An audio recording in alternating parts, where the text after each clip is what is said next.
Every day at work, I'm reminded of the legendary Scripps Howard newspaperman Ernie Pyle, a journalist in whose footsteps I am humbled to follow. This is one of his expense reports from the field, requesting reimbursement for items needed to do his job. This one really gets me. Spirits for courage. Whatever it takes, right? As a World War II correspondent in Europe and the Pacific, Pyle was known for his syndicated columns, which brought home the human stories of ordinary American soldiers fighting an inhuman war. Sadly, like many brave journalists before and since, Ernie Pyle was killed doing his job. That was in 1945 while reporting from Japan. Here to present the Scripps Howard Award for Excellence in Narrative Human Interest Storytelling, honoring Ernie Pyle, is ABC's David Muir. Thank you, Christian, and good evening. Just as it was for Ernie Pyle and generations of journalists, it's our privilege here at ABC News to report the untold stories, to give so many a voice who otherwise wouldn't have one. Important stories, intimate ones, stories about people making a difference and about their mission. The finalists for the Scripps Howard Award for Excellence in Narrative Human Interest Storytelling, honoring Ernie Pyle, are serial productions for We Were Three. At about midnight, my brother sent me a text that said, "I've been too distraught to tell you, but Dad passed away." She called her brother. I said, "Peter, what is happening? What happened?" I was truly just blown away to discover that my dad died slowly of COVID. Rachel McKibbins is a poet and a writer. She wrote on Twitter about her father and brother dying of COVID. It was an arresting story. When you look at COVID reporting, it tends to be very big. It's global. And this story takes a different approach. It zooms really far in on just a handful of people. My intention with the story wasn't, I'm going to tell the other side, because it didn't seem like another side. It just seemed like we're all in this mess together. What's left in the waning days? The country we were before we lost over 1 million people to COVID.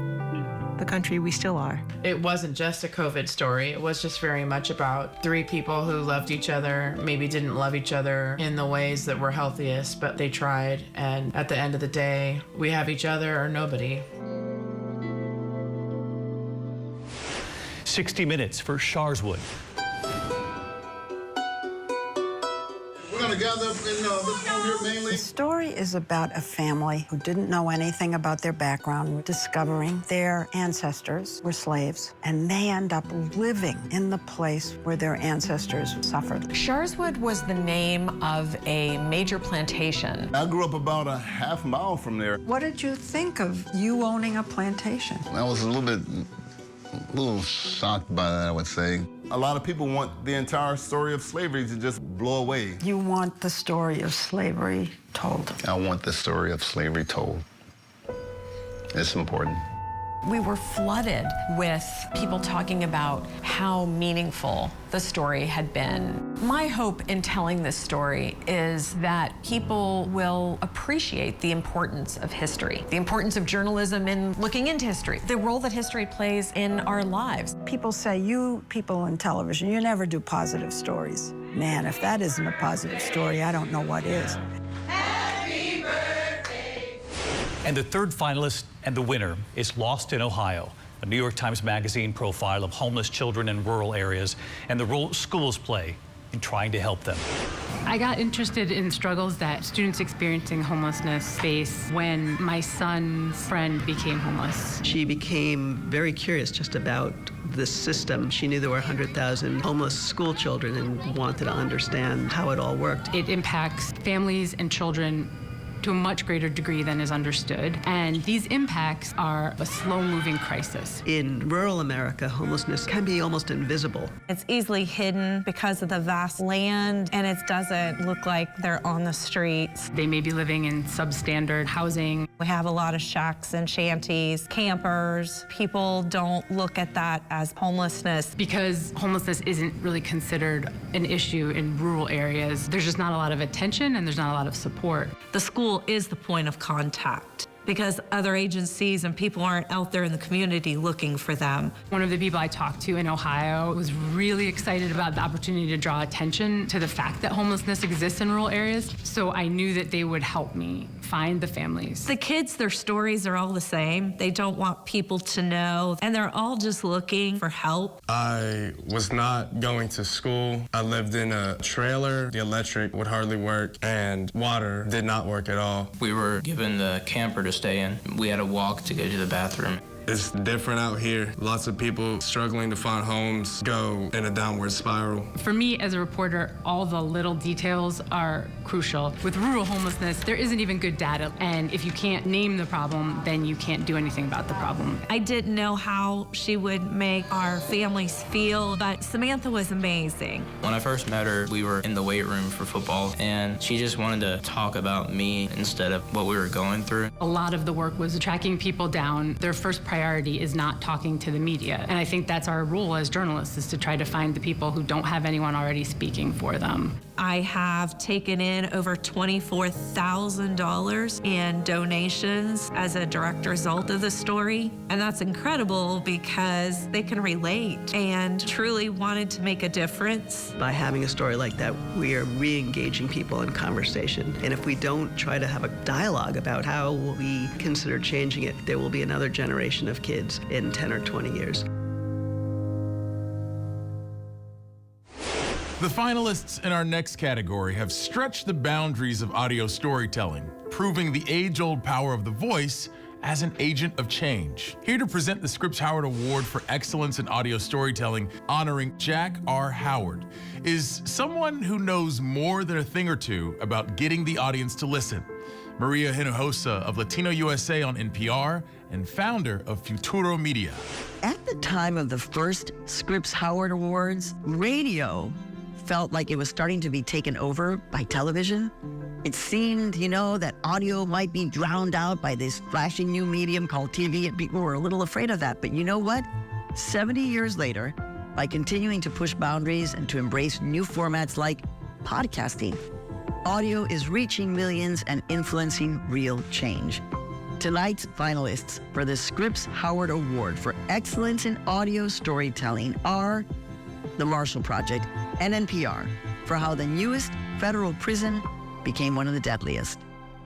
In 2016, Joe Shapiro at NPR and I did a story about Lewisburg Penitentiary. Men being forced into cells with other men who they didn't get along with, who there was reason to believe they would have to fight. There was a huge level of violence. And we show that the rates of violence went up. Lewisburg closed and moved into this shiny new facility in Thompson, Illinois.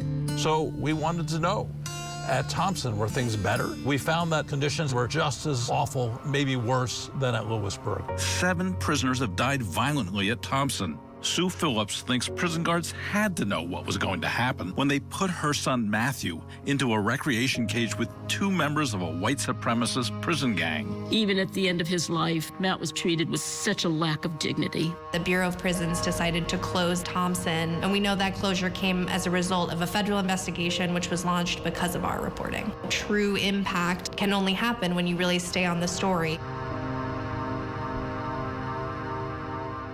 The Seattle Times and KNKX Public Radio for The Walk Home. From KNKX Public Radio and the Seattle Times, this is The Walk Home. The Walk Home is about the police killing of Manny Ellis by Tacoma police officers on March 3rd, 2020. Someone at the scene clicked on a radio for 2 seconds, and in those 2 seconds, it captured Manny saying, "I can't breathe." He was killed by the police less than 2 minutes away from here. The only reason we know about this story is because of one woman, Manny's little sister, Monet. There's no shortage of stories about unjust deaths of black men in police custody, but what there aren't a lot of are stories where that man's little sister stood up to all the forces working against her and did her damnedest to get justice. It was really a story about what happened to all of us and how we had metabolized that. It brought to light that some of the highest leaders of Pierce County and the city of Tacoma were aware within 24 hours that this was likely a homicide caused by police. There's never been a more difficult time to do this work, but also there's never been a more important time. And the third finalist and winner is American Public Media for Sold a Story, how teaching America's kids to read went so wrong. I see a cup of noodles on there. We had noticed that Zoe was having some trouble reading, but when I heard her class all together, I heard that all of the kids were struggling to read really in the same way. This is Sold a Story, a podcast from American Public Media. I am the host of the podcast, Sold a Story, How Teaching Kids to Read Went So Wrong. And it's about one idea. Kids are not being taught how to read because for decades, teachers have been sold an idea about reading and how children learn to do it. And that idea is wrong. The idea was for them to see the same words over and over again and memorize them. It really makes them perform reading. These were things kids were supposed to do when they came to a word they didn't know, strategies to figure out the word. They were things like, look at the picture, think of a word that makes sense. What the cognitive science research shows is that beginning readers need to be taught how to sound out words. If they don't learn how to do that, many of them never become very good readers. But this other idea has been out there that's caused this core element of reading instruction to be left out. The people who have been selling this idea somehow ignored or explained away a whole lot of evidence that showed the idea was wrong. And they went on to make a lot of money. And we investigated the one publishing company and their 4 main authors that sold it to the education system. These people were seen as experts. They teach at prestigious institutions. Their books on teaching reading became must-haves for teachers. I used to call them my Bibles. Yeah, I kept it as my Bible. The most moving response that we've gotten are from people who've written to us and said, you know, I always thought I had a disability, but I'm starting to realize no one ever taught me how to read. What's different this time is that parents are now asking questions of their school. How do you actually teach reading? Do you cover phonics? Are you following basically what the scientific evidence shows? I really put together a curriculum around the science of reading. The progress that Zoe has made from reading is really like nothing I've ever seen. After Sold a Story, it was a lot of teachers saying, I didn't know this, I want to know this. There are people all over the country. They recognize themselves, their children. The podcast gave it a legitimacy where the conversation opened up. School districts are changing one by one, playing parts of our podcast at these school board meetings. It's called Sold a Story. Sold a Story. It's called Sold a Story. I'm a reporter. So there's a real grassroots movement that's different, and states are getting involved. Since the podcast, 15 states are taking some kind of new action related to reading instruction, and we've been able to show that a lot of that really is directly related to Sold a Story. If I'd have only reacted when I got a notification, we'd have very well been engulfed in fire.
Our next award, Distinguished Service to the First Amendment, was created in 1976 in honor of our country's bicentennial.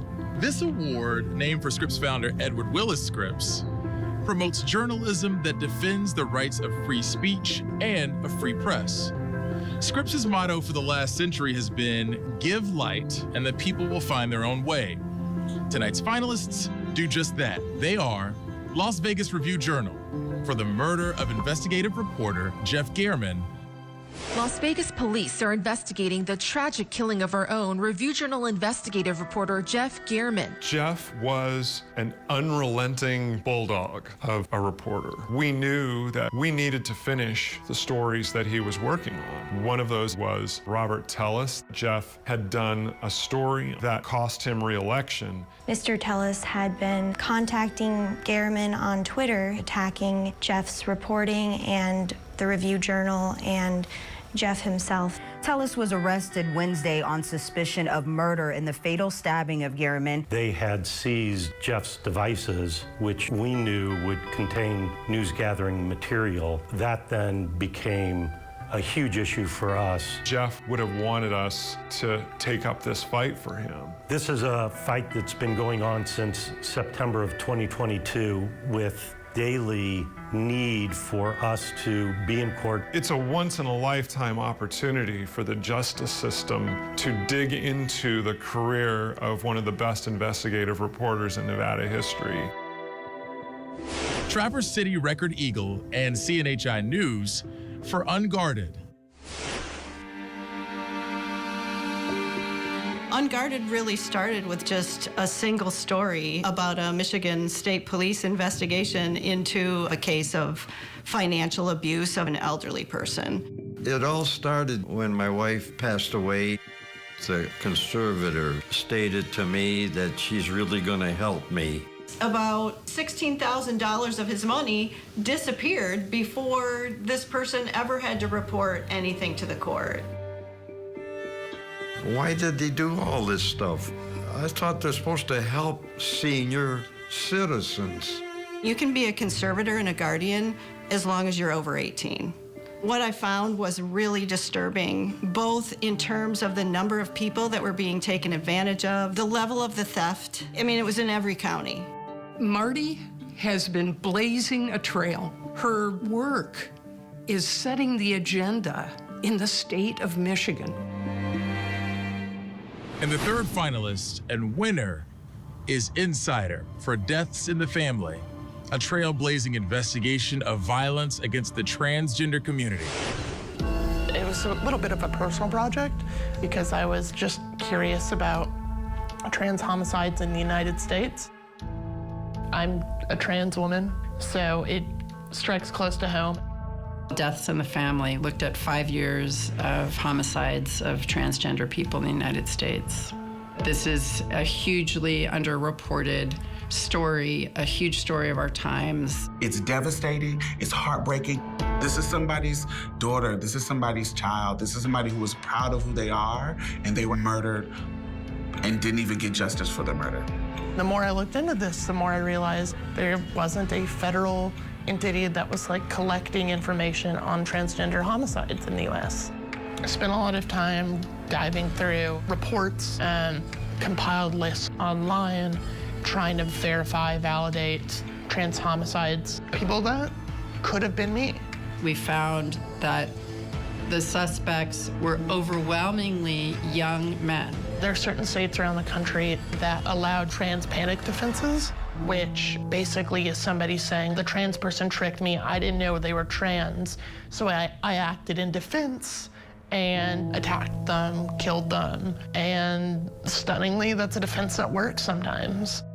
We have been the dog whistle for anybody on the right to be able to rally their base. The correlation between that rhetoric, those political attacks, and the rise in violence is sharply visible in the data.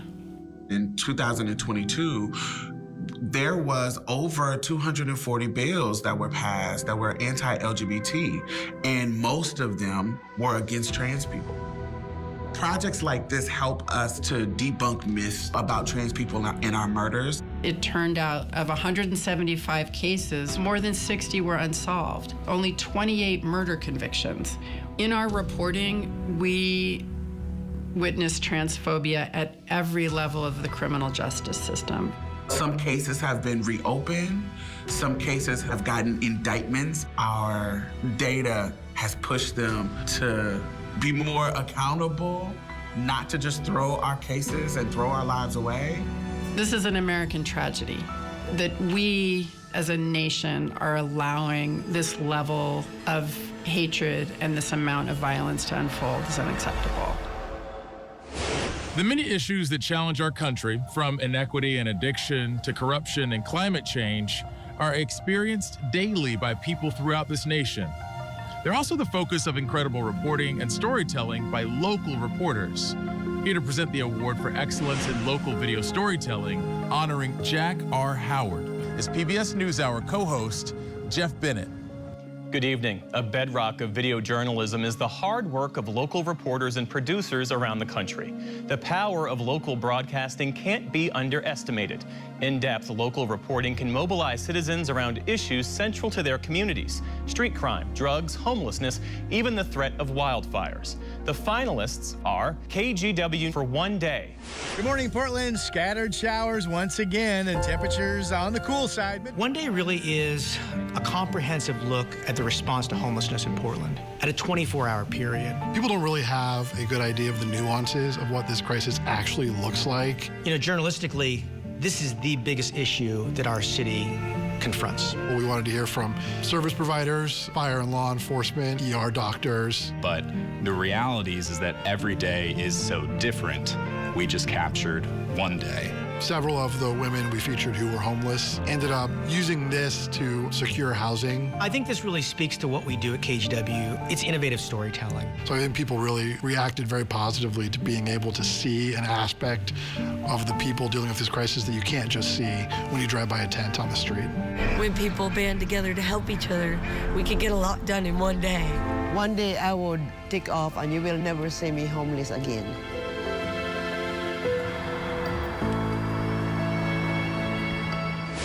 NBC Bay Area for saving San Francisco. I have had a restraining order against a man who has been stalking me for over 5 years. That man is James Durgan. Saving San Francisco is our effort to tell the story of homelessness in San Francisco. San Francisco may be the tech capital of the universe, but it's still struggling with homelessness. James Durgan has no real resources to fix his situation. He has 60 felonies, 16 restraining orders. He just cycles in and out of the justice system. If we can explore and investigate how this happened to James Durgan, that might give us some insight onto the problems and obstacles facing roughly 8,000 other homeless people in this city. With video journalism, we have the gift of being able to take somebody into a situation, have them experience it in an immersive way. And if it's done thoughtfully and carefully, it won't manipulate, it will just put you inside somebody else's shoes. It really got people talking about what it means to have a working criminal justice system and why are we letting something so broken continue. And the third finalist and winner is KUSA TV for Burned, a year-long visual investigation into how a small Colorado wildfire exploded into a monster. December 30, 2021. Marshall Fire broke out between Christmas and New Year's. This was unprecedented because of how quickly it moved into neighborhoods. And it blew up in a short period of time. That day, people's lives were at stake. My fiance and I were home at the time. Our notice to leave was the fact that we literally saw the smoke and saw the fire coming towards us. Within a few hours, that entire subdivision was leveled. Holy crap right now! Holy crap! Everybody who was in the newsroom were immediately called to sort of go cover what's going on with the fire right now. And this was an all-day event for our newsroom. This is a very bad situation for this neighborhood. And by the next day, the damage had been done. A lot of people in Boulder County had questions. What are the things we can learn from a fire like this? Why wasn't I alerted? Why didn't I know it was time to leave? We've relied on an antiquated system for telling people, hey, you need to get out. If I'd have only reacted when I got a notification, we'd have very well been engulfed in fire. It prompted our team to really ask questions of their Office of Emergency Management. We found that approval from the FCC to use this wireless emergency alert, they hadn't got their own processes in place to use it. We weren't highlighting a legislative flaw, we were highlighting a systemic flaw. So because of that and our questions, they stood up that part of their office and have since been using wireless emergency alerts. The goal for this was always to be multimedia. Chris started filing dozens of open records requests with all of the other agencies that responded to this fire. Once we had the database of the video, the GPS locations, we thought the map was the best place for it because it recreates minute by minute what people saw on the ground at that particular time. It was very much a puzzle. With this documentary, we wanted to give voice to people that experienced the fire that day. Journalism has been forced to adapt. We're now thinking not just television, but what we can do on all sorts of mediums. This project is really an example of what can be great that's changing about journalism. I just hope that someone who watches this documentary feels more prepared if they ever find themselves in this scenario. Coming up. A man came up to me and asked me what I was doing, threatened me with a bullet in my head. It was dangerous, but you know, in the end, I have a story to tell. This is Israel at war. Our special coverage is from Tel Aviv to Washington. These are really mounting of a wider escalation. The army is evacuating the press with urgency. Jason Bellini, he's live in southern Israel right now. Behind me, Israeli forces are firing upon Gaza. You can still see the shell casings on the ground from what was clearly an intense firefight. We continue to stay on top of the latest developments out of Israel. Israel at war. For continuing coverage, stay with Scripps News.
a time when billions of dollars travel invisibly through cyberspace, financial reporting is more crucial than ever. Business reporters today must understand the impact of complex economics and be fluent when it comes to blockchain, AI, and big data. Tonight's finalists for the Scripps Howard Award for Excellence in Business and Financial Reporting worked tirelessly to expose corruption and fight for transparency. They are Bloomberg News for Microfinance Misery. Microfinance in the early 2000s was viewed as the silver bullet. You give money to poor people, let them take small loans, and it helps them bootstrap themselves and become self-sufficient. Y de ahí, pues ya mi inquietud fue pues adquirir un terreno de donde vivir. But once people saw that there was a lot of money to be made there, it was like ringing the dinner bell. Hundreds of millions of dollars of public money for foreign development aid were instead flowing to lenders who were employing predatory debt collection and lending practices. They were just looking to make a buck. We filed freedom of information requests. We got private records. In Cambodia, we found women whose land had been forcibly expropriated. In Jordan, microfinance companies were reporting indebted women to the judicial authorities. I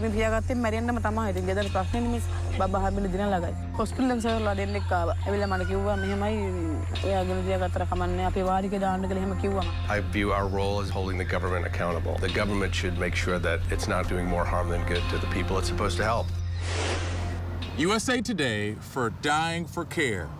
This project, Dying for Care, was looking at how nursing homes fared during a particularly deadly time of COVID. We started with the universe of 15,000 nursing homes and step by step narrowed our reporting focus until we got to Trilogy. Trilogy stood out as having reported a death rate twice as high as the national average. Someone's making money, and it's certainly not going toward care. There are thousands of nursing homes with not a single registered nurse on duty for 24 hours at a stretch. And Jamie was instrumental in creating what turned into the nursing home report card. We were surprised the day after the story ran to get an email from the White House. As a result, there's going to be additional scrutiny of the financial models behind nursing homes, and they're going to have clearer rules for staffing size and ratio to patients. This story exemplifies the best of journalism in our persistence and accountability focus we had from the start.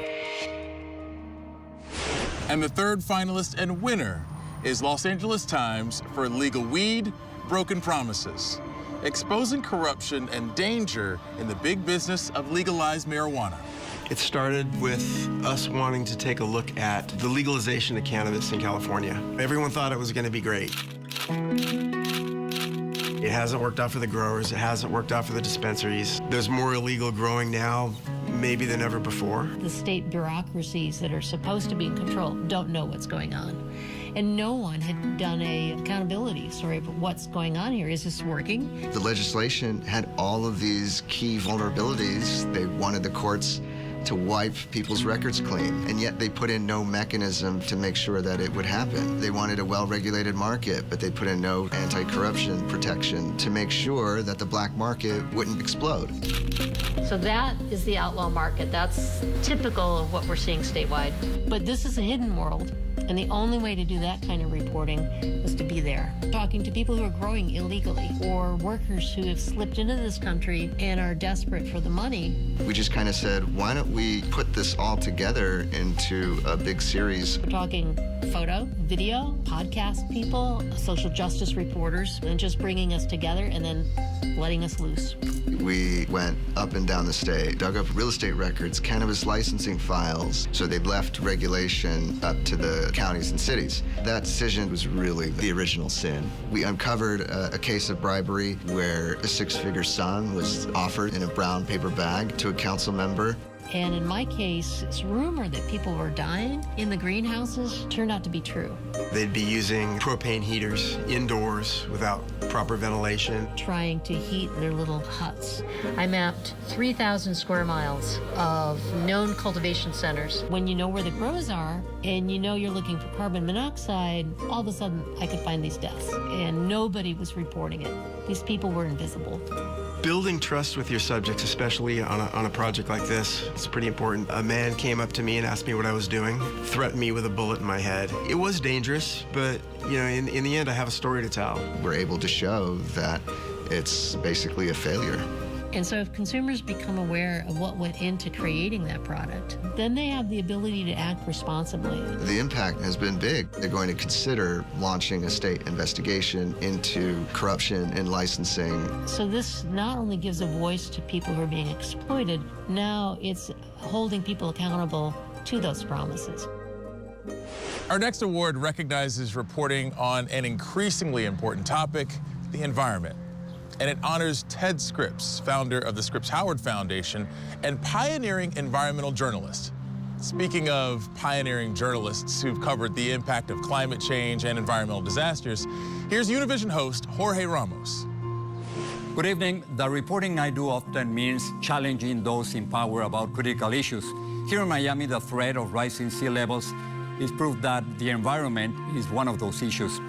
When this award was created nearly 60 years ago, few understood the problem of climate change. Today, we know that time is running out and that environmental journalism is more essential than ever. Tonight's nominees tell powerful stories of pollution, drought, and climate disaster, all crucial in protecting the health of our planet. The finalists for the Scripps Howard Award for Excellence in Environment Reporting honoring Ted Scripps are Bloomberg for Big Plastic Tracking the Life Cycle of Plastic Waste in Unprecedented Detail.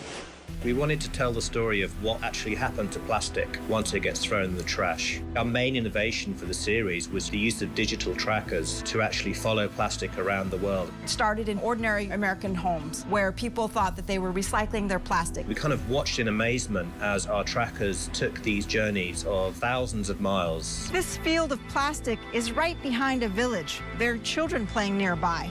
We've walked through it, and surprisingly, most of this plastic comes from overseas, mostly from the US and Canada. The entire industry is now geared around trying to get us to pretend that we can recycle it. It turns out it's not that easy. The companies that sell plastic and make billions of dollars from doing so are not going to change their behavior unless there is pressure from their customers or pressure from governments. And I think once people really connect with that, then you start to really make positive choices, hopefully choices that change your use of plastic. The Arizona Republic and Arizona Central for the Colorado River crisis. This past year was the 100th anniversary of the Colorado River Compact that divided up the river among the 7 states. Things have changed. There's suddenly 40 million people, and there's a lot less water because of drought and climate change. Our job is to find the people on the ground who have the most to lose, and in this case, we felt it was the farmers because they do account for most of the water. We drove up through Arizona, Utah, into Wyoming. We flew over re-emerging rapids above Lake Powell. What we thought was low in 2007 wasn't. To tribes, water is way more than a commodity. Water is life. We have the most senior water rights of anybody. When they divided up the river, none of the tribes were invited to that. Our goal was to show why a solution would mean everybody playing some role. One of our Arizona senators formed a water advisory board. Our governor proposed spending $1 billion over the next 3 years to try to find solutions. We play a role in bringing that story out. What the reporting conveys is that we're all going to sink or swim with this. If everyone doesn't pitch in, then the system crashes. And the winner is ProPublica and the New York Times for Barbados Resists Climate Colonialism, about how one Caribbean island is fighting climate change and challenging the global financial system. Smaller, poor countries are the most vulnerable of anywhere in the world to climate impact, especially in the islands of the Caribbean. We're getting devastating floods. We're getting, at the same time, every year, lengthening droughts. This story about Barbados and the debt of small island nations was a project to look at how smaller and poorer countries around the world were able to adapt to climate change and how the debt burdens that they carry would affect their ability to adapt.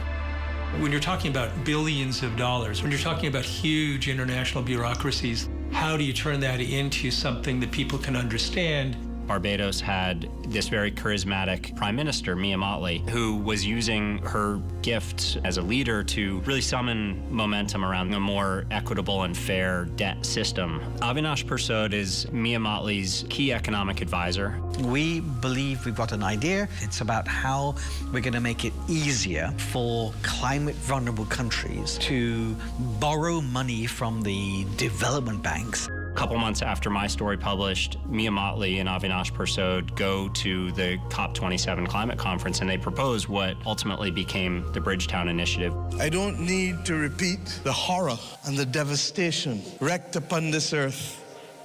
But what we do need to do is to understand why we are not moving any further. The Bridgetown Initiative proposes to charge $13 trillion in reserves that the IMF holds to use that huge asset to start to fund some of these programs to aid small countries around the world. In the 12 months before the story, our plight was a fringe story.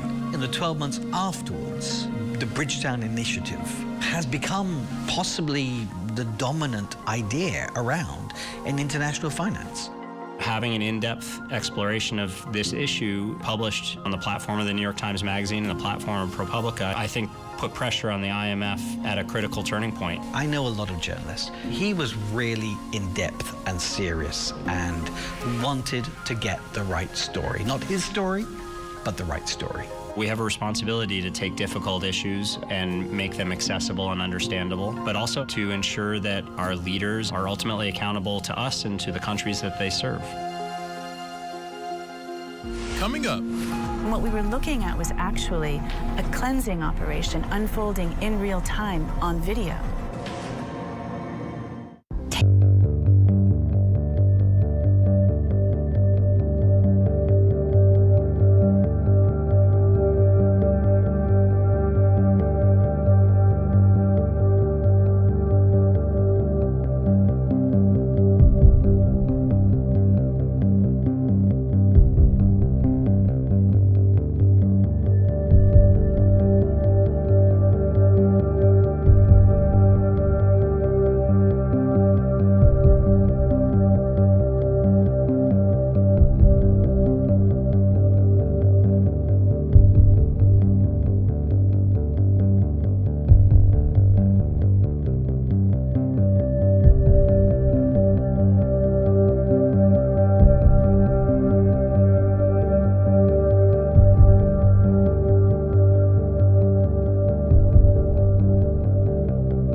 Nothing says investigative journalism better than this iconic building behind me, the Watergate. Bob Woodward and Carl Bernstein and their screen versions Redford and Hoffman still serve as a model of what journalism can accomplish. Presenting the Scripps Howard Award for excellence in national or international investigative reporting, the Ursula and Gilbert Farfel Prize, is Sewell Chan, who runs the investigative powerhouse, the Texas Tribune. Throughout my career, I've worked with some great investigative journalists, helping develop their stories from hunches into front-page news. You can see why Hollywood films, like All the President's Men, have so much appeal. The reality, though, is investigative journalism today faces many obstacles. It's getting harder to gain access to public records and meetings. Some officials demonize the press and ignore its legitimate role in our democracy. Journalists face threats to their safety, both online and in real life. Despite these challenges, reporters continue to do the hard work, obtaining records, talking to sources, exposing wrongdoing, and proving how essential their journalism is. It's my honor to present the finalists for the Scripps Howard Award for Excellence in National or International Investigative Reporting. Blackout by the Washington Post, an exploration of the NFL's systematic exclusion of African American coaches. Blackout is about the ways in which the NFL has kept black men out of positions of power in the coaching profession. This is not just about second chances, this is about first chances for a lot of coaches. Number one, this was going to be the most thorough and complete examination of this. What we wanted to add was to make it extremely comprehensive and to use data to kind of prove where black coaches were getting stuck. And we showed this through both the data and the video interviews, so you could watch Tony Dungy and 5 other voices on one topic, and we got one owner who agreed to go on the record. It told you how their privilege provided opportunities for them that wouldn't happen for a black person. It's just that what a leader looks like is someone that came up the way he did. This is how unconscious bias works. There's really no arguing with it when you can look at decades of data and say, here's exactly what is happening. And I think that's the mark of a great work of journalism. I do think that it delivered a level of scrutiny that the NFL knew was there this hiring cycle and is going to be there from now on. Nightmare in Nigeria by Reuters, an investigation of a secret forced abortion program carried out by the Nigerian military. This is Aisha, one of the thousands of women and girls kidnapped and forced into sexual slavery by Boko Haram in Nigeria. These were women who had been abducted and in many cases raped by Islamist militants. Reuters has tallied at least 10,000 pregnancies terminated by Nigeria's army since 2013. These were women who had been deeply traumatized. It was really difficult to ask them to share these stories. We were able to be detailed and provide times and locations. We were also hearing stories about children who had been targeted for killing by the military. The military, though, denies the abortion program ever existed and denies troops ever targeted children for killing. These stories really made the international community stop and demand investigations. I hope that shining light on what's going on brings some accountability and justice for the victims. And the third finalist and the winner is Frontline and the Associated Press for Putin's Attack on Ukraine, documenting war crimes.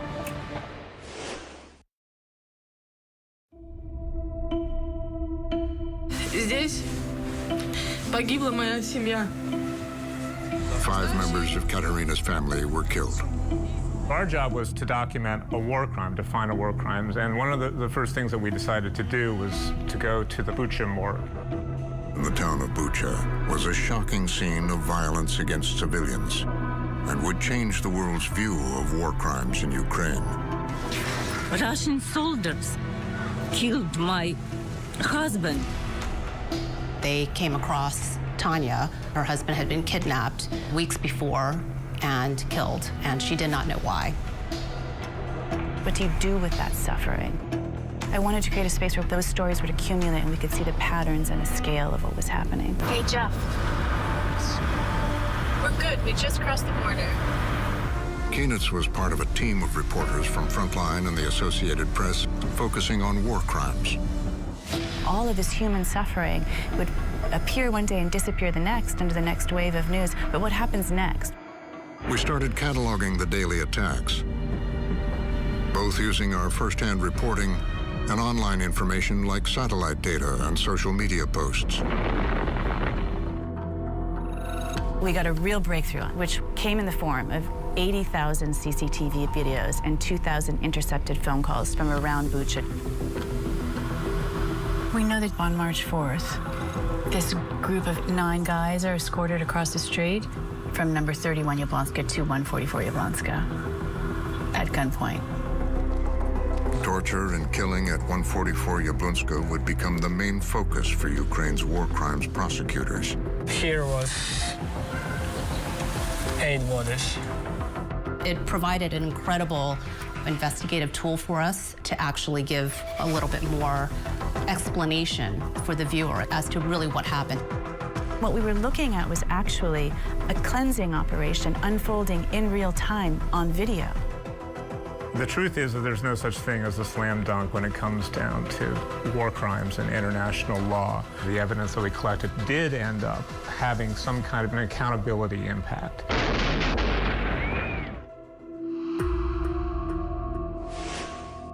In the early years of these Scripps Howard Awards, there wasn't much in the way of visuals beyond black and white in newspapers and TV.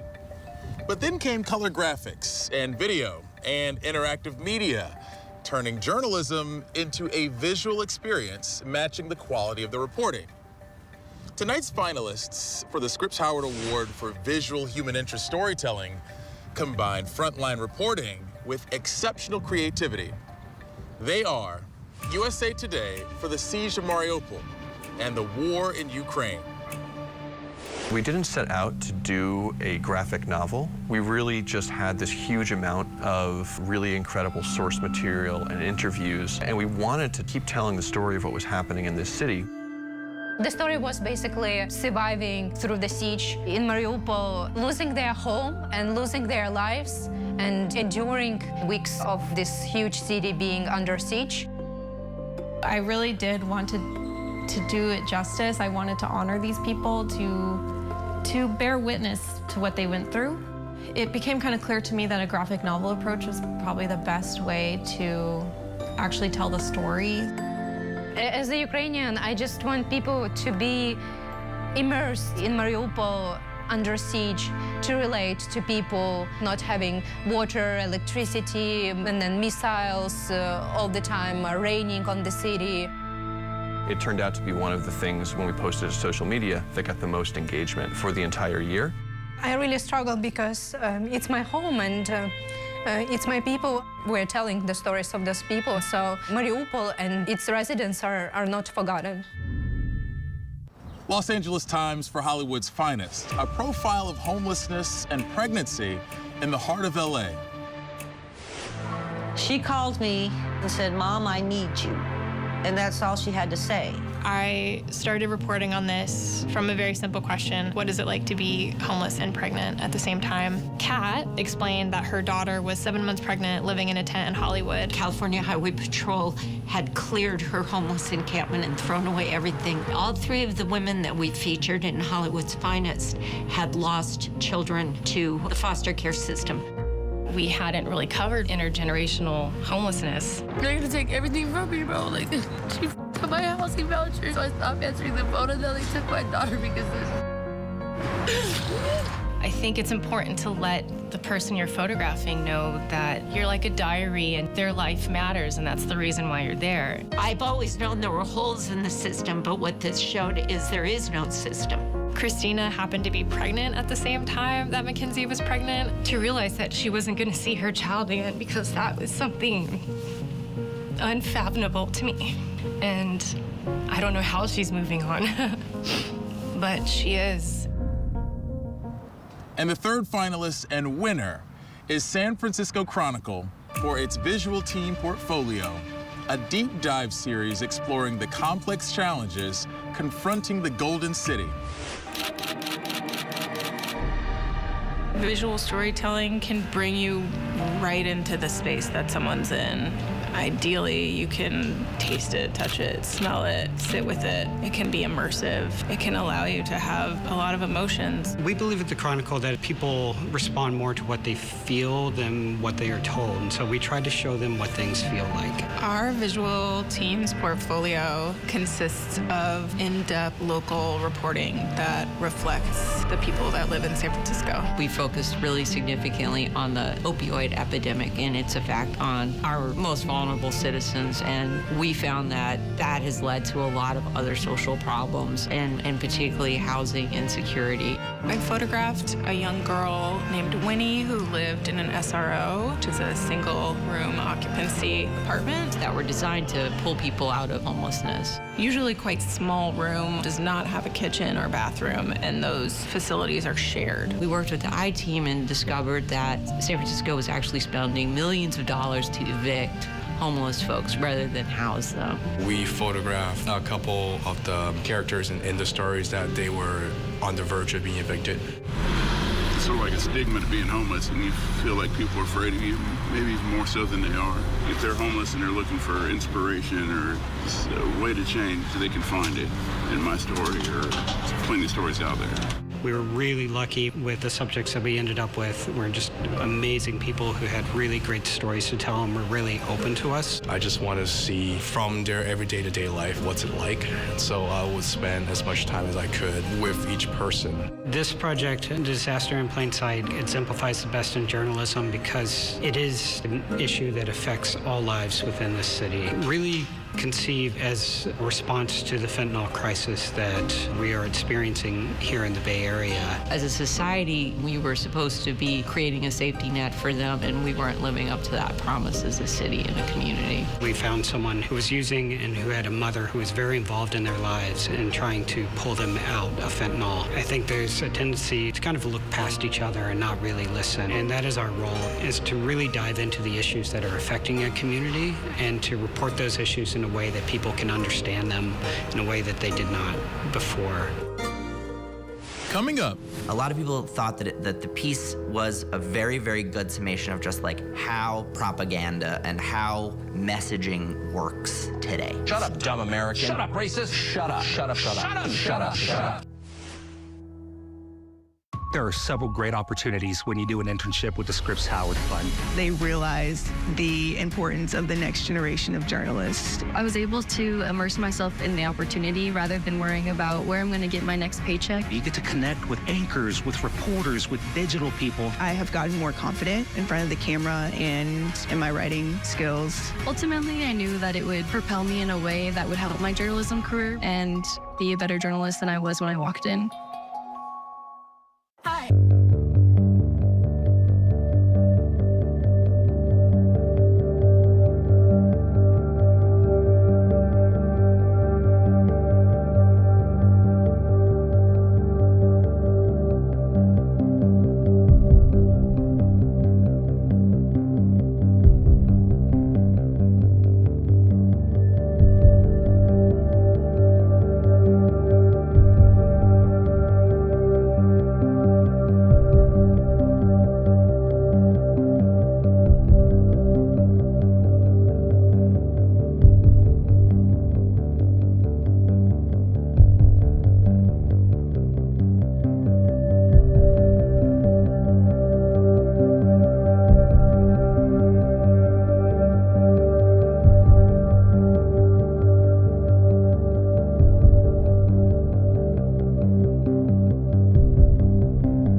Welcome back to the studio. Journalists don't just cover wealth and power. We report on the world most people experience daily. To do it well means thinking outside that proverbial box, taking creative risks, and moving beyond the traditional boundaries of our craft. In other words, it takes innovation. The Scripps Howard Award for Excellence in Innovation honors Roy W. Howard, whose own ingenuity took him from newspaper boy to chairman of the Scripps Howard newspaper chain. The finalists are the Marshall Project, WOVU, and Cleveland Documenters for Testify. Welcome to Testify, a show digging into Cuyahoga County's court system and the ways it is and isn't working. We worked with folks to build a machine of scrapers that went to the court's website and pulled down all of this information. And that way we could have this zoomed out analysis of the court system. We built what we call the Testify FAQ, where folks come and they submit questions to us and we get the answers. What kinds of judges are they likely to face? What kinds of situations are they likely to see? When there are elections for judges, do you feel like there's enough information available to help you decide who to vote for? No, I don't. We should approach serving different audiences in different ways. The world needs more experimenting. Local journalists have a long tradition of being responsive to the community. I think we're taking that a step further, inviting them into the process at each step. Rolling Stone and Starling Lab for the DJ and the war crimes. I spent a year working with Starling Lab and Rolling Stone magazine on an investigative story about alleged war crimes perpetrated in Bosnia in 1992. There's one photograph in particular that is iconic. In this famous shot, you see a soldier from behind as he appears to be kicking a dying or a dead woman. I don't know who pulled the trigger. It was obvious that I was witnessing a war crime. Who is this man? Was there accountability? And with a team of investigative journalists in Bosnia and Serbia, we found him. He has gone on to become a rather notable DJ in Serbia. A disinformation campaign used this photo by changing the patch on the sleeve of the soldier and making it look like it was a Ukrainian soldier who was committing a war crime. We realized that it would be a perfect case study to try and demonstrate ways that we could authenticate the original version of this photo. We're able to create what's essentially a digital fingerprint. And then if someone in the future wants to dispute whether or not it's real, you can take the fingerprint of that asset and compare it to the original. We were overwhelmed with the response, and we really hope that the tools that we developed and the questions that we asked will lead to more innovation and push for accountability where there is none. And the third finalist and winner is The Markup for Still Loading, an ingenious data-driven report exposing nationwide inequalities in internet access. A brand new study says Detroiters are being charged the same prices for very unequal internet service. The study by the nonprofit The Markup found some people are paying over 100 times more for their data than their neighbors. The thing that people often knew is that the internet service in their neighborhood wasn't great. But what they didn't know is that they were being asked to pay the same amount as folks in neighborhoods where the internet service was great. We used scraping techniques to gather data points on over 1 million plans. That allowed us to be really ambitious and not just look at one small city, one provider, but 4 different providers in 38 major cities across the United States. We collected data about the prices and the speeds they were charging, and we mapped those against, demographic factors like race and income and historical redlining status. Redlining is a reference to a series of maps that the federal government made in, I think, the 1930s to define different areas of cities based on kind of the risk that was involved in holding mortgages. The effects of redlining are long-term. These neighborhoods still have higher rates of asthma and gunshot fatalities. It's only natural to look at other infrastructure developments and how they've been unequally distributed. And so the term digital redlining kind of occurred about looking at internet access. We suspected that we weren't getting the services that we were paying for. But it wasn't until we started getting the media attention that we began to notice that our situation wasn't unique. Kansas City is a great example. There's a huge divide. One side has just a ton of slow internet plans from AT&T. The other is basically all fiber. And that line is like the historical segregation line. Indeed, we found disparities in all but 2 of the major cities. Getting that proof is the first step of saying that there's actually something structurally wrong here. Our community is going to have the fastest internet in town, and I'm really proud of that, and I have to give a lot of that credit to the power of the press, because we suffered in silence for so long before this. Hopefully, by giving people access to these data sets and showing them how to make their own, they have more agency to understand these systems and, demand accountability.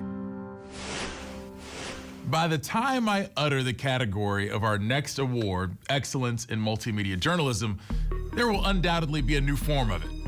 I cannot keep up with the speed, from groundbreaking advances in real-time crowdsourced reporting to the latest in data analysis and visual investigations. As long as they stop short of replacing me with AI, I'm fine with it. Tonight's finalists for the Scripps Howard Award for Excellence in Multimedia Journalism are the Wall Street Journal for Russian war crimes in Ukraine.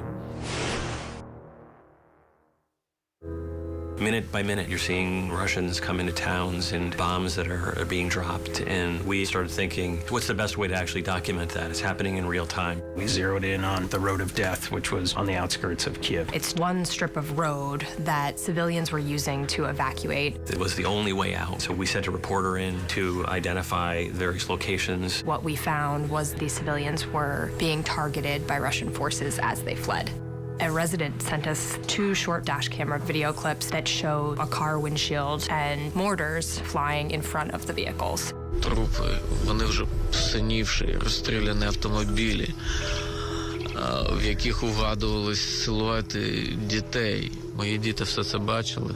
It was cited in a Senate resolution that described what was happening on that particular road as part of a broader genocide on the Ukrainian people. You're piecing together all of these various aspects of a war crime. You're showing where it happened, you're showing who it happened to, and how it happened. And when you actually see it and you document it and you prove it, it's irrefutable.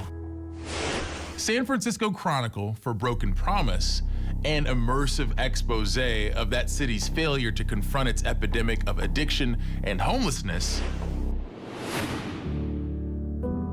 Broken Promises was a series of stories that we did about the opioid epidemic and its effect on our most vulnerable citizens. We really wanted to dive into all aspects of the crisis in the lives that it touches. We found a doctor who works at a local hospital. We found a business that has to deal with the issues that fentanyl causes every day. This drug, it gets a hold of these people, man, and it don't let them go. We were trying to do alternative storytelling, utilizing graphics, diagrams, animations, documentary photography, and video. After the articles came out, the city is finally taking steps to make harm reduction a more achievable goal. This is a, years, sometimes decades-long process. We're committed to finding a way to reach people so that people realize that it affects all of us. And the third finalist and winner is the New York Times for its 360-degree visual investigation inside the apocalyptic worldview of Tucker Carlson Tonight. Well, American men are in deep trouble. If you destroy men or complete the destruction of men, they're pretty close to being destroyed, I would say. How does it help women exactly? Whether or not you agree with him or disagree with him, it's undeniable that he's a massive influence in American society. We watched 1,150 shows. Because of climate change. That's how so the much world of would this be you different don't if it know. weren't for humans. You pretend that you know, but you don't know. And a lot of people who read the New York Times have never watched an episode of his show, but have a very, very strong opinion of who this person is. And we think that just showing you what he says and how this fits into a broader context is pretty important. They want power. They want power. They hate you. They want to hurt you. They call you a racist. They call you racist. As you watch 5 shows, 10 shows, 50 shows, 100 shows, you start to pick up on those patterns. Shut up, dumb American. Shut up, racist. Shut up. Shut up, shut up. Shut up, shut up, shut up. The investigation reveals is that he is mainstreaming a lot of these white nationalist concepts. He splits the world into us versus them, and they are out to get you. Replace the population. This policy is called the Great Replacement. The most extreme is this idea of replacement theory, that there's a ruling class of elites that are working to replace kind of traditional Americans with a more obedient underclass. So that they can elect more Democrats. They can import an entirely new electorate from the third world and change the demographics of the U.S. so completely, they'll never lose again. He's kind of saying these same phrases over and over again. White nationalism. Let's be literal for a minute. What is that? What is white supremacy? We still don't know. It's gotten a huge response. It's been cited in congressional testimony and by organizations that study extremism. A lot of people thought that the piece was a very, very good summation of just like how propaganda and how messaging works today. The point is to disarm you, to strip you of your autonomy, your power, your right of self-defense. The process is laborious and sometimes painful, but it is a really, really great way of thinking about the world, and it's a great way to do journalism. The New York Times can unequivocally say that Tucker Carlson is the most racist host on television in modern history. So shut up, white man. Imagine that the shooter, you're his family, and you knew that he needed help, and that nobody was giving it to him, and you were trying to ask for help.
Scripps Howard Awards honors a very special category, opinion.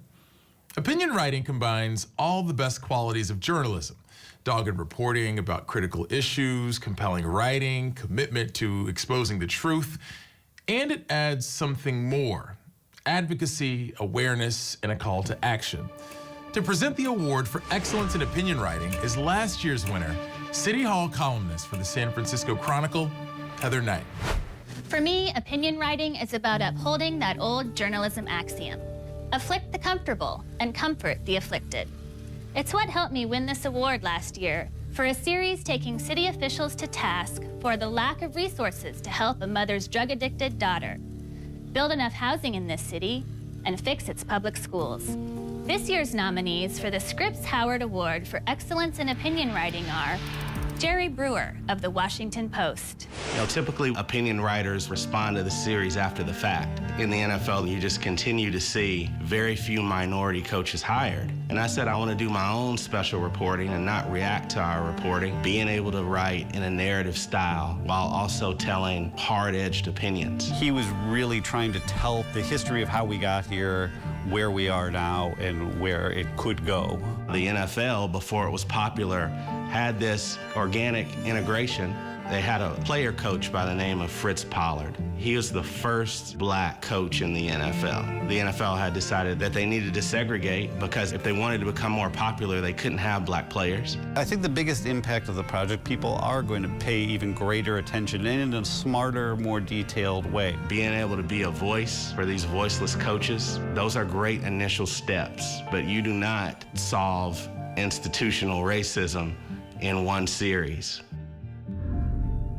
Jeffrey Garrett of the Pittsburgh Post-Gazette. Most of my career, I've been honing in on criminal justice issues. And he's the pit bull once he gets going. The Allegheny County Jail had one of the highest death rates in the country.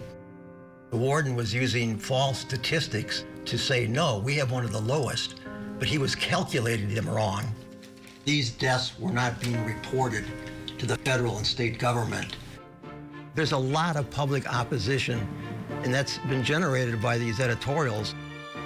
The county executive finally stepped in, and he proposed legislation that would set up a complete statewide body that would review any death inside any jail in Pennsylvania. There are people walking around, and people not walking around free necessarily, but people who are doing better even behind bars because of the light Jeff shined. And the winners are Erica D. Smith and Anita Chabrier of the Los Angeles Times.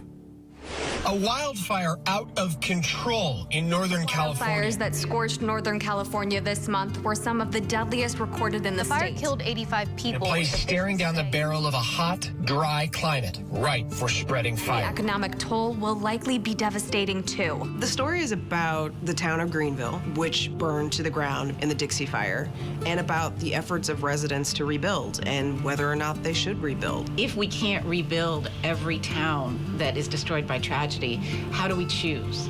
How do we have that discussion? There's also this kind of disagreement on what exactly are we building back? What is the community going to look like? Our columns are reported.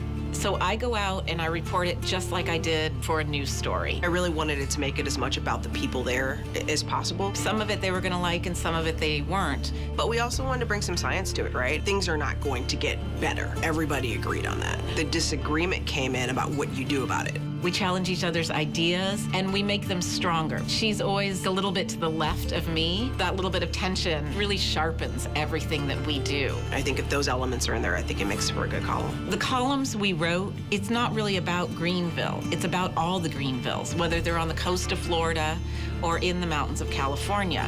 These are places where people have settled because of the cost of living. The inequity has turned dangerous with climate change. The way that we fund disasters, we just fund them like they're rare.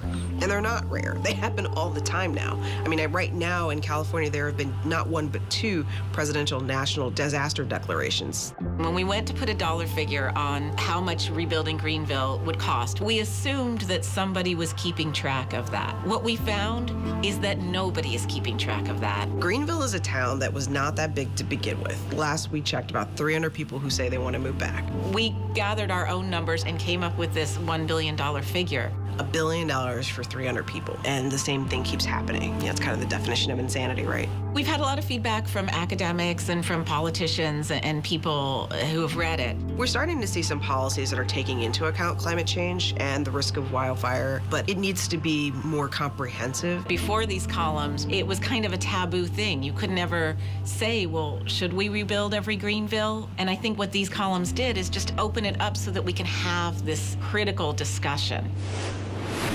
All right, folks, let's gear up for our next category, excellence in local and regional investigative reporting. In this era, when local newsrooms are increasingly stretched by tight budgets and fragmented audiences, the importance of local news cannot be underestimated. Without it, our citizens can't make informed decisions about their own communities. Tonight's finalists are Care 11 investigates for The Gap, failure to treat, failure to protect. We found that people who were charged with crimes and found incompetent to stand trial because they were too mentally ill were being released, and often finding these defendants were going on to reoffend. You feel like you have a responsibility to show to the public that this is happening time and time again. We identified 6 murders, countless sexual assaults and violent assaults from people who'd been previously charged with a crime and then let go because they were mentally incompetent to go to trial. Imagine that the shooter, you're his family, and you knew that he needed help, and that nobody was giving it to him, and you were trying to ask for help. They called them gap cases because people were falling through gaps, but no one was tracking it. The governor signed a multi-million-dollar plan to better treat and supervise people who are found mentally incompetent to stand trial. Our lawmakers have promised reforms. They're initiating them, but we're going to be here. Our reporting's not done. The Charlotte Observer and the News and Observer for Security for Sale. Security for sale came to me from a real estate source. These institutional investors are buying up everything that's available in cash, no contingencies. These are companies that are buying single homes and converting them to rentals. They were actually upsetting the housing security of so many different people. Getting an accurate count of how many homes these companies actually own can be pretty difficult, but we can get that sort of big number, that 40,000 number. These landlords have so many properties and they're really only looking at them as an investment. Perhaps they're not treating their tenants the way a tenant would hope to be treated. The sewage started backing up in mid-August. I had to end up contacting the Attorney General, and I'm still trying to get my deposit refunded back to me. Homeowners are competing with these national companies with Wall Street backing, many of them, that have effectively unlimited amounts of capital. If something isn't done to rein it in, it's going to be too late, that they can continue buying until there's no more houses left to be bought. And the third finalist and winner is AL.com for the rise and fall of a predatory police force. Across America, and especially in the South, a simple traffic citation can turn into a mountain of debt. The story started with this tiny town of Brookside, which was preying on people in an egregious way. Money from fines and forfeitures soared more than 600% to the point where it made up half the town budget. The worst thing you can hear and see is a siren and lights behind it. Tanked my credit. It cost me hundreds of dollars. I was paying $700 a month to go back and forth to work after I lost my car. It's a life ruiner. The idea that we were funding a town or any other part of government from tickets, whether it was from people who were poor or people who were just passing through, I think that, to me, really is what broke through. There were people who would get pulled over and arrested for having a single joint and ended up having like 12 misdemeanor charges, and the guy was fined, more than $10,000. It's almost like a band of pirates along the interstate. These were officers who were driving completely blacked out vehicles that did not identify them as police officers. They were wearing dark masks. They would bring out their drug-sniffing dog named Cash. They had a sort of a tank. Right outside the court, there's these people just in these long, crazy lines waiting to get inside to see the town judge about how much money they're gonna owe us. Brookside is this sort of Rosetta Stone that helps people understand the greater issue of criminalization of poverty. But the problem is not Brookside. Brookside is an extreme example of it. We wanted to look and see, if any other towns were doing similar things. We came up with a list of the worst speed trap towns in Alabama. We called it taxation by ticket citation. What we ended up finding is they're doing it better, less egregious, but more efficient. It was condemned across both aisles in the Alabama legislature, which passed 4 laws within a couple of months. Much of the police department was fired or resigned. Conservatives and libertarians and liberals, nobody likes the idea that police are essentially armed debt collectors. And to me, that's what really made it break through the politics. It was like a miracle to hear that one of these crooked municipalities in Alabama was finally going to be held accountable for the things that they did. Coming up, the night's biggest prize. Who will win the Impact Award?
And now, our final award of the night, the Scripps Howard Impact Award. You've already heard about our 42 finalists, how they produce their excellent work, and what it means to them, their audiences, and their communities. Tonight's winner has been selected from this impressive group as the creator of the reporting that has made the greatest difference. The finalists are Indianapolis Star, the Columbus Dispatch, Cincinnati Enquirer, and USA Today for their combined coverage of a 10-year-old's abortion. The Wall Street Journal for Russian war crimes in Ukraine. And the third finalist and winner is a surprise, which we'll show you now. Well, actually, we're gonna go talk to the winner. She doesn't know we're coming, so we're gonna surprise her. I am an elementary school teacher who is incredibly grateful for all the work you have done to bring to light the issues with how we teach children to read. Emily, Hi. I'm Christian Bryant. How are you? I'm good. Very nice to meet you. How are you? Nice to meet you, I too. hate to interrupt, but okay. I have to tell you that Sold a Story, How Teaching Kids to Read Went So Wrong, is the winner of this year's prestigious Scripps Howard Impact Award. Oh my gosh. This is for you. This is it. Wow. How about that? So, it's real hardware. what are you Don't thinking drop right now? it. Exactly. It is. You can get a workout with this thing. Wow. All right. I need one. I want to ask you this. Tell me about the team and tell me about the impact this story has had. Could never have done it without the team. And we have gotten an overwhelming response. People are writing and saying, this is me. This is my story. I knew this. I didn't know this. I wanted to know this. And things are changing in response. Thank you. You composed a song many of us chirped for years without results. Your reporting is starting a movement. Almost half of the responses we got in total were from teachers. There is a lot of direct action being taken. It's finally getting to policymakers, to people who sit on school boards, to administrators, that something has been off about the way they've been teaching reading. So getting this award is really affirming. I hope other reporters will get that message and realize, like, this is something that your readers and your listeners and your viewers care about. Congratulations to all of our finalists. Folks, that's our program for tonight. It's been a privilege to be able to recognize the work of so many of my talented colleagues across print, television, audio, and multimedia. In these uncertain times, it's comforting to know that great journalists still rise to meet the challenge to produce outstanding work we can all be proud of. I'm Christian Bryant. Thank you for joining us, and have a good night. I think journalism is more than a job, it's more than a career. I think it's actually a calling. Looking at some of the great historical examples of investigative reporting at all levels just kind of inspires me to continue digging. And that's what it's about. It's often kind of journalists who are first on the ground who are able to kind of raise the alarm and just kind of draw the world's attention. You know, we all get into journalism because we want to help our communities and make the world a better place. We're the ones that do the nitty-gritty. We go to the school board meetings that nobody wants to sit through, and it's not glamorous, but for us, it's like what we want to be doing. We'll talk about the death of newspapers and the death of local news and the things that I really want young people in this business to know about. We can still make a difference. We have to be fair, to be tough, to report against our own assumptions at all times, to check our biases. So much has changed in journalism, but something that hasn't changed is the fact that journalists have always been at risk while doing their jobs. In this era of disinformation, we have to ask hard questions and think of new ways of doing the reporting and presenting the information. Being able to stand strong and being able to hold people accountable is just fundamental to what we do, and it's going to continue to be.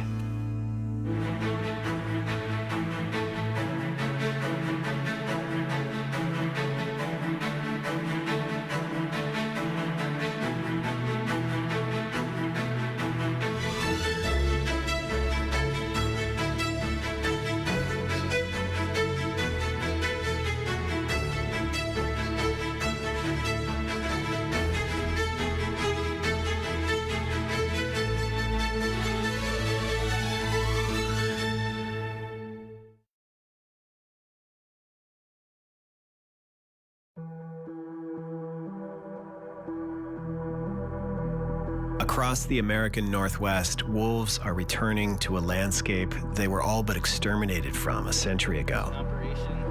The mission to help the species starts here, with researchers tracking a wolf they can tranquilize and attach with a radio collar that could give valuable data on wolf recovery.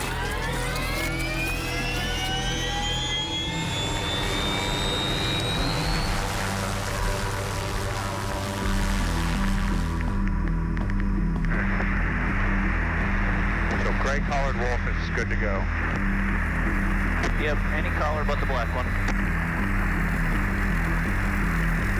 We might try kind of getting up over this ridge to our right, just scanning from the top of that. They might be on the backside. Right on the top of that ridge right there. Oh, I got them straight down below my side. Oh yeah, see one. See one. Right below us on my, right behind us now. Yeah, I'm gonna swap over.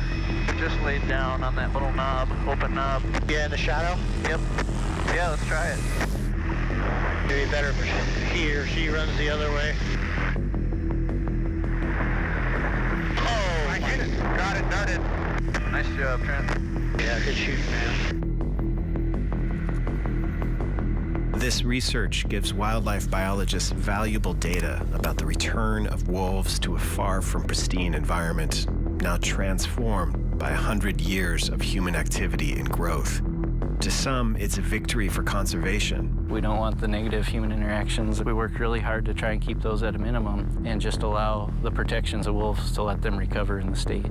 To others, it's a threat to their livelihoods. Yeah, if they're killing their cattle, they want to kill those wolves. There's no way around that. Ultimately, what we're really talking about is human-wolf conflicts. Mother Nature, if given the opportunity, will attempt to heal itself. Are we willing to give Mother Nature the opportunity? That's the big question.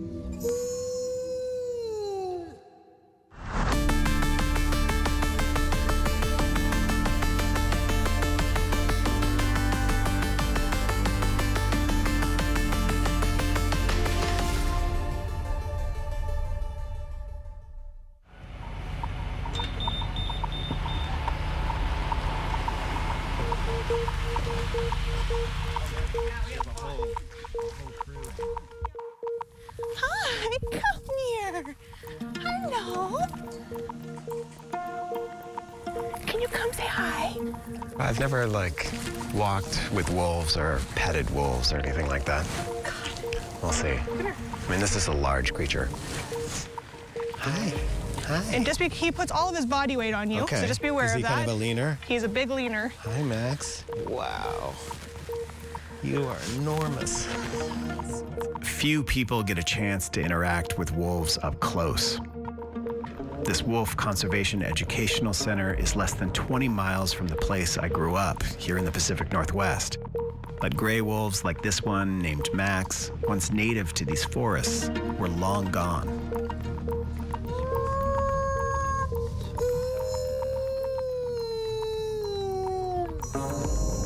These creatures are one of the most misunderstood on the American landscape, and their return raises a crucial question. In an environment so dominated by humans, is it possible to coexist with something so wild?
question of living with wolves is one I traveled 2,000 miles across Washington to try to understand.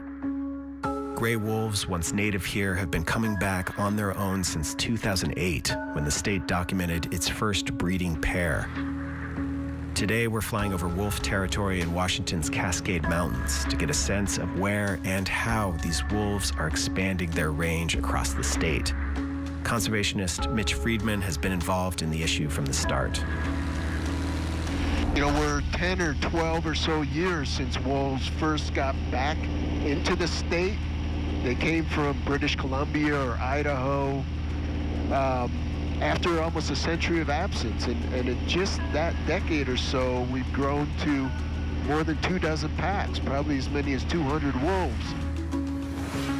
With pack names like Loop Loop, Smack Out, Dirty Shirt, and Tianaway, it's easy to become captivated by the wolf packs and their patterns of recolonization across Washington. The U.S. Endangered Species Act no longer protects wolves in the Rocky Mountain West, where their populations have soared. This means in neighboring states like Idaho, Wyoming, and Montana, hundreds of wolves are still legally slaughtered every year. For central Washington, where wolf populations are still recovering, those federal protections were recently restored. And unlike other western states, wolves all across Washington are protected under the state's own endangered species listing. Well, here in Washington, what drives wolf recovery is our Department of Fish and Wildlife still manages wolves on a recovery plan as a listed species. So it's illegal to kill a wolf. And until we have enough wolves in the state with enough distribution, we really don't want people killing them. So would you say it seems like the human element is the wild card when it comes to wolf recovery here? Yeah, the key to wolf recovery, ironically, isn't habitat protection. It's human management. If you're not actively persecuting wolves with poison, traps, and guns, they're going to do just fine. So the trick to wolf recovery is promoting coexistence, keeping conflict, particularly with livestock, with ranchers, to a minimum, so that we can all live together. It's up to us to figure that out. Traffic, Starlene 5 X-ray Mike is base for 34 Arlington, full stop.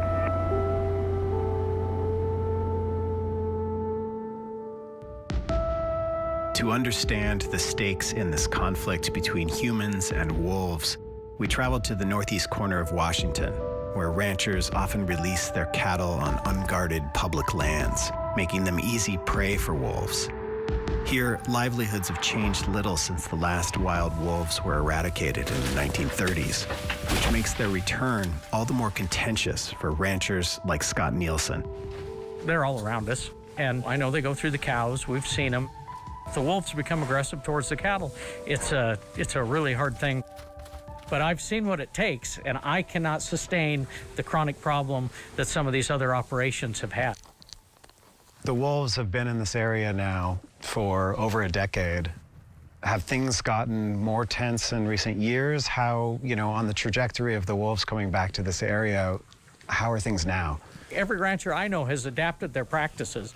So we have adapted. What we have seen is when it does go bad, it goes really bad.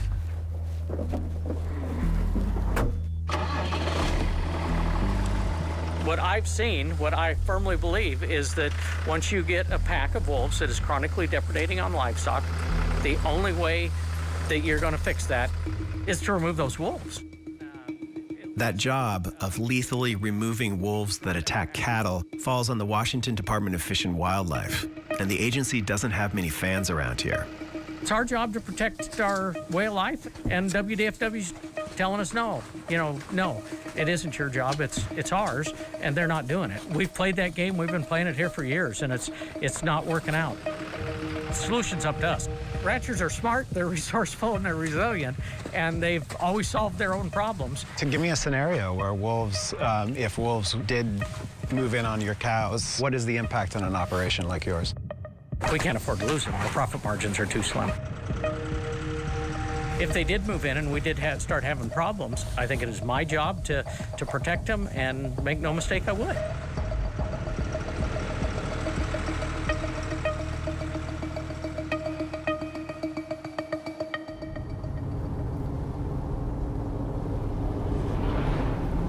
With tensions mounting, the Stevens County Sheriff's Department in Northeast Washington hired Jeff Flood as a dedicated wildlife deputy to manage conflicts between wolves and cattle. He's the first person ranchers here call if wolves are attacking their herd, and his phone is full of hundreds of photos documenting those attacks. Quite a photo collection. It's the ugly business. Wolves in Washington only killed a handful of cows in 2021. But these photos serve as evidence that wolves, not disease or some other predator, were responsible for those deaths. This is critical when it comes to ranchers getting financial compensation from the state for cattle losses, or as a last resort, ordering a state-sanctioned lethal removal for wolves here in eastern Washington where they don't have federal protection, something Flood says doesn't happen enough. Where we're at now, we're being more reactive, in my opinion, than proactive. I mean, are you frustrated? Are people getting frustrated with the process? We've had, I believe, 5 kill orders in 4 years and only removed 1 wolf, you know, and that producer continues to lose cattle every year, and as well where he's going to lose them again next year, you know, so yeah, they're frustrated with it. Is the risk that producers could get pushed to the point where they take things into their own hands? There's a risk of that, you know, when you push somebody into a corner and don't give them a hole to run out, they're going to fight harder than ever, you know. So yeah, there's a chance that, you know, as a sheriff's department, we don't like to see that. I personally don't want these guys to have to become criminals just to keep their business. We killed the buffalo off for meat and hide. We killed the passenger pigeon off for food. They didn't get rid of wolves because it was fun. They didn't get rid of wolves out of hate. They didn't get rid of wolves out of any other reason than had to survive. Wolves are opportunistic feeders, making cows grazing in national forests an easy target. But despite the hostile rhetoric in ranching country, predation on cattle is rare, with 80% of the nearly 200 gray wolves in Washington avoiding cows and humans altogether. Radio collars attached to wolves show their movements overlapping on a crowded landscape, not with livestock, but with wild animals, deer, elk, and other predators. Each pack's territory covers more than 300 square miles, as wolves hunt down the weak, the sick, and the small. These movements of predator and prey across this mountainous terrain represent an ecosystem made whole again, in a time when so much of the world's biodiversity is in a state of collapse.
region's tribal nations, the return of the wolves to the Pacific Northwest carries an even deeper meaning. Scott Schuyler, an elder with the Upper Skagit Indian tribe, says his people have occupied this landscape in the Central Cascades for millennia. And the animals that once roamed here, like the wolves, carry an ancient association. Historically, in our culture, we were given the power to communicate with wildlife, the animals, if you would. You know, we were the protectors of the environment and the animals that were contained therein, whether it was the grizzly bear, the wolf, the salmon, and that continues this very day. You know, as a tribe stands up for these creatures and the right to exist. You know, who are we to determine that, you know, their right to exist should be terminated in this landscape? When you think back on the history of, you know, these bounties out for the wolves, and then the 1930s, the last wolves being exterminated from Washington State, how does that sit with you? It doesn't sit well with us to see creatures eliminated, just as, you know, the attempt was made on our people.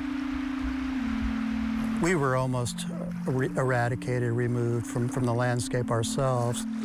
It's almost this fear of nature and a fear of what's wild and what's unknown, right? That's correct. People have that inherent fear of the unknown, and people were afraid of us, you know, 200 years ago, 250 years ago, and it took education and understanding, and there's a lot of work to be done.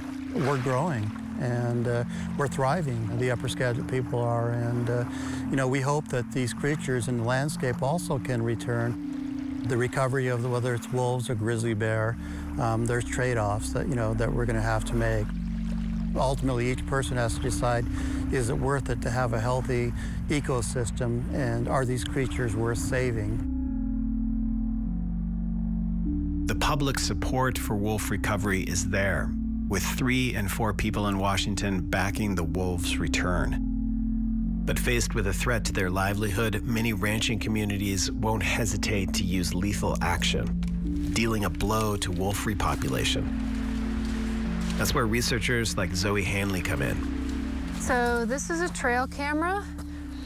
If you want to hold it against the tree, that would be great. Yep. Zoe walks me through an assortment of tools available to both study wolf behavior, like these trail cameras, but also to alter that behavior so that wolves avoid conflicts with humans altogether. So this is called fladry. It's a woven polywire strand that has red flags hanging down from it. A little bit higher, so we don't want the flags touching the ground, and we want it to be really tight. And then really tight. If possible. Zoe and her conservation group, Defenders of Wildlife, work with ranchers to provide non-lethal options for keeping wolves away from livestock. Their hope is to keep both livestock and, therefore, wolves safe. And so the idea of this is that the wolves will come along. This becomes this visual kind of thing that they're unfamiliar with. They don't want to get near it. Right, so it's not a formal barrier, it's a perceived barrier, but it's one that we've found to be pretty effective around small calving and lambing pastures. And this is often used as a visual deterrent. The flags flapping in the wind kind of give wolves and other predators pause. And then if they come too close and they touch the wire, they're going to get zapped. And so that's a negative stimulus as well. Conservationists like Zoe say the killing of wolves in the region can actually make matters worse for humans sharing the landscape with them, destabilizing wolf packs and failing to push them elsewhere. That's part of the reason her group equips ranchers with visual and audio scare devices meant to stop wolf attacks on livestock before they happen. It really takes one individual in a community talking with one livestock producer to start to turn things around. That's really what gets me up in the morning, is being able to work with those people that are really interested in thinking outside the box and finding a way to help livestock and wolves coexist. And so really what we're going after is trying to ensure that livestock producers are comfortable having wolves on the landscape and able to accept their presence. But Zoe, do you believe that wolves and livestock can coexist on these landscapes? I do. It's been shown that there's tools and technologies and methods that we can use to proactively reduce the recurrence of those conflicts, to keep livestock safe and to keep wolves from being killed for depredating livestock.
As I traveled around my home state, the political and cultural divides here become more and more pronounced.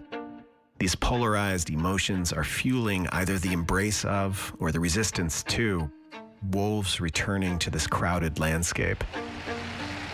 But as the politics and human hostilities toward wolves play out, researchers like the Washington Department of Fish and Wildlife's wolf specialist, Ben Maletsky, are determined to give these predators a fighting chance. This is a snapshot of about the last 14 days, and so each of those little stars are a point, and the collars that we use get a location about every 11 hours. The last location we had was down on the south end of the Teanaway Ridge, and it was at 4 o'clock yesterday morning, so we're about 30 hours behind where those wolves were. All right, let's go. Cool. Let's do it.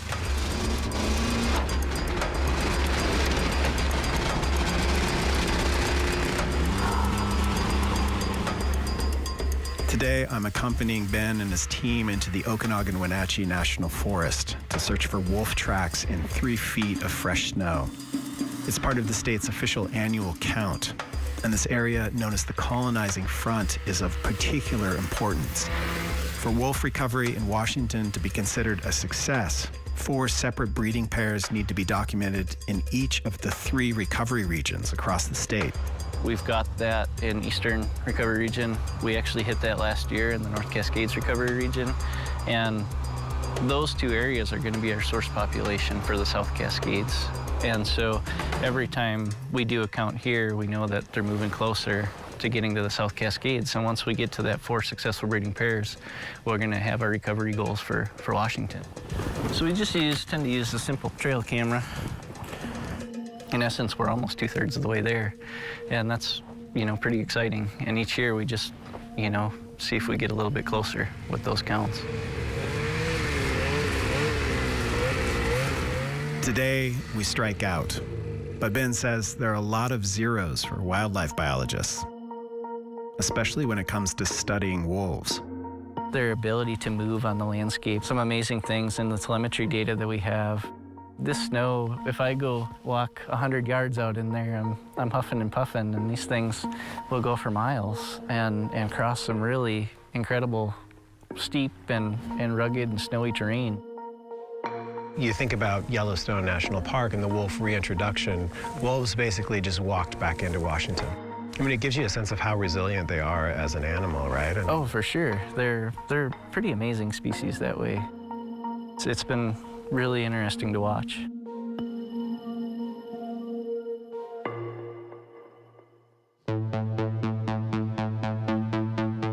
We just had a collared wolf that was trying to cross I-90, and he ran into the elk fence, and we were wondering, was it going to go up to the pass and cross a crossing structure? Where is it going to go? Is it going to make it? And it's exciting to just see that firsthand. And ultimately, it took him a week or so, but he made it across. They just find a way. This one lone wolf seeking out new territory makes the question I set out to answer, whether humans can learn to live with wolves, irrelevant. The wolf is returning on its own terms, rewilding an ecosystem made weaker by its absence and the steady advance of economic progress. Whether or not humans accept the wolf's return isn't so much of a choice as it is a matter of time.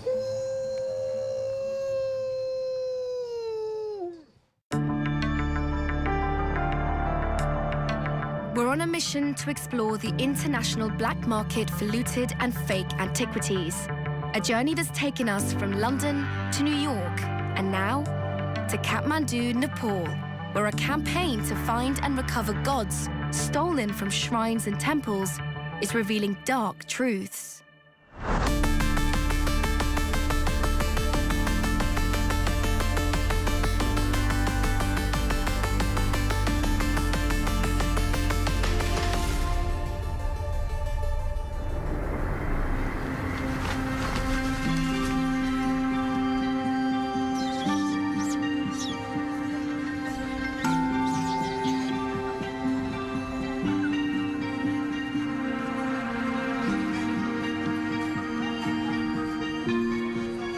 From millionaire private owners to prestigious auction houses and even prominent museums, from the shadows, stolen artifacts and deities are beginning to emerge.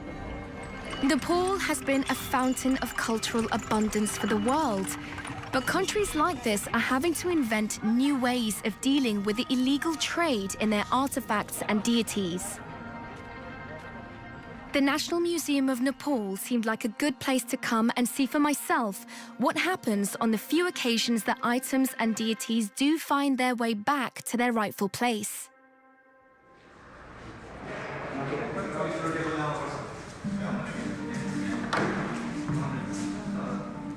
We've managed to get exclusive access to some of the items in the vault of the museum. These precious items have just been recovered. Is this the original color? Yeah. It is somehow faded, but it is original color. As chief of the museum, Jayaram Shrishta has spent the last 3 years navigating this complex and sensitive situation. यो तीनटा मूर्तिहरू निकै महत्त्वपूर्ण छ त्यसमध्ये यो एउटा काठको तोरण त्यसपछि यो बुद्ध शाक्यमुनि बुद्ध जुन चाहिँ अमेरिकाबाट नि आएको थियो र अर्को एउटा गणेश यो तीनटा मूर्तिहरू अमेरिकाको न्युयोर्क स्टेट डिस्ट्रिक्ट अटोनोमी अफिसबाट जफत गरेर त्यसको लागि नेपाल गभर्नमेन्टबाट अमेरिका गभर्नमेन्टलाई पनि एकदम धन्यवाद दिएको अवस्थामा छ.